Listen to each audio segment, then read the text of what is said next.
With Doubtnut, get instant video solutions to all your maths, physics, chemistry, and biology doubts. Just click the image of the question, crop the question, and get instant video solution. Download Doubtnut app today.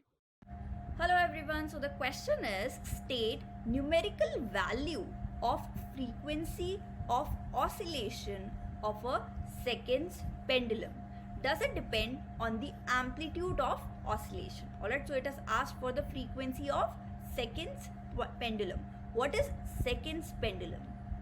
Second pendulum is the pendulum for which time period is 2 seconds.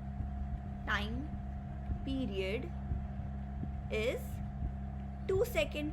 Alright, and we know relation between time period and frequency is frequency is equal to 1 upon time period. Alright, frequency is equal to 1 upon time period. So frequency will be 1 upon 2, that is 0.5 hertz. Alright, so for a seconds pendulum, frequency will be 0.5 hertz. Now it is asked, does it depends upon the amplitude of oscillation?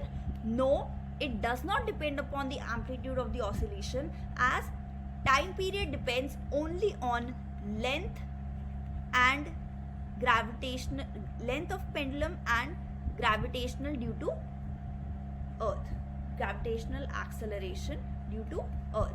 So these are the only two factors on which it will depend. It will not depend upon the amplitude of the oscillation. Thank you. For class 6 to 12, IIT JEE and NEET level. Trusted by more than 5 crore students. Download Doubtnut app today.